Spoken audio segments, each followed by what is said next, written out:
Kabar baik dari PSSI terkait naturalisasi oleh Romeni. Misi balas dendam, pelatih Vietnam waspadai Indonesia. Dua pemain Indonesia masuk tim terbaik laga perdana Piala AFF 2024. Tiga pemain layak dicadangkan Indonesia kontra Laos. PSSI memberi kabar baik soal proses naturalisasi winger kanan FC Utrecht oleh Romeni. Anggota Exco PSSI Arya Sinulinga mengatakan, proses naturalisasi oleh Romeni masih menunggu masa reses Dewan Perwakilan Rakyat RI, yang berlangsung pada 6 Desember 2024 hingga 20 Januari 2025.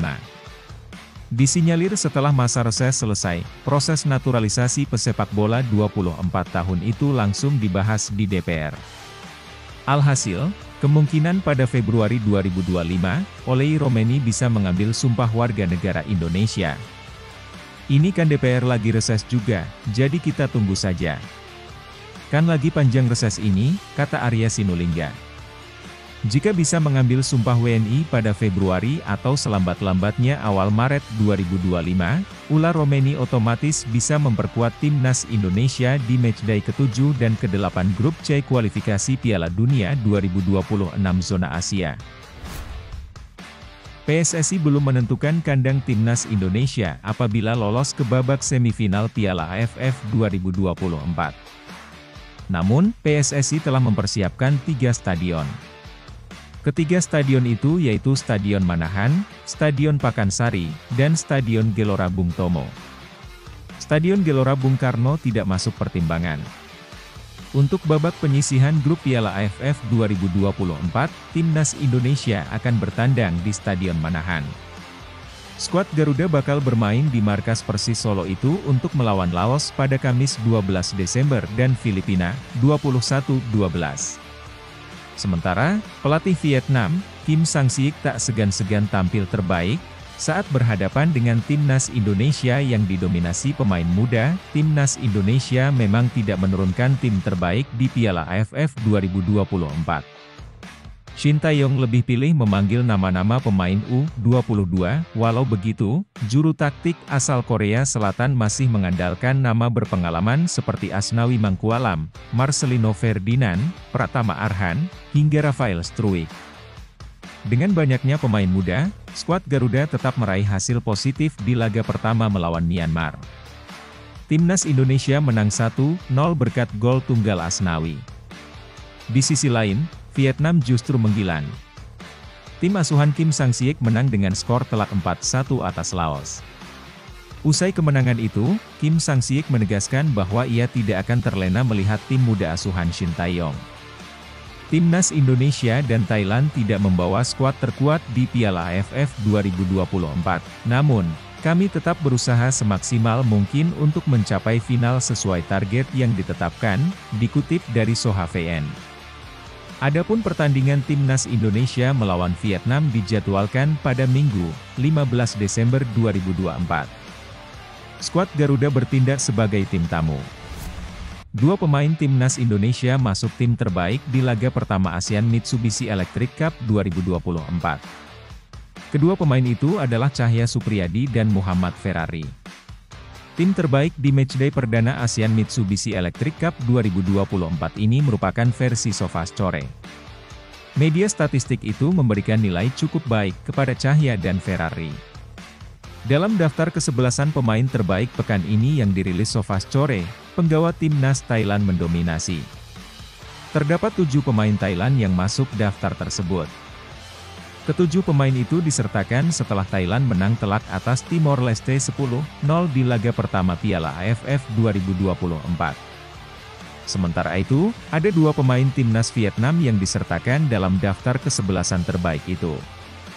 Adapun, Cahya dan Ferrari masuk dalam kesebelasan terbaik setelah mengantar timnas Indonesia menang tipis atas Myanmar 1-0. Pertandingan itu digelar di Tuwuna Stadium, Yangon, Myanmar pada Senin 9 Desember 2024. Dalam laga tersebut, Cahya mendapat penilaian 7,5 dari SofaScore. Kiper Bekasi City FC itu sukses mencatatkan 3 penyelamatan, 26 sentuhan, dan 88% akurasi umpan. Sementara itu, Muhammad Ferrari yang bermain penuh mampu membukukan statistik cukup apik. Pemain Persija Jakarta itu berhasil mencatatkan 3 sapuan, 1 blok, dan 1 tackle krusial. Ferrari juga berhasil menorehkan 46 sentuhan dan 94% akurasi umpan.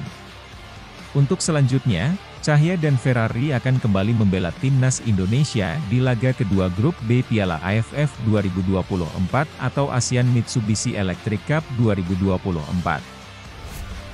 Sebanyak 3 pemain yang layak dicadangkan Shin Tae-yong jelang timnas Indonesia versus Laos di matchday kedua grup B Piala AFF 2024.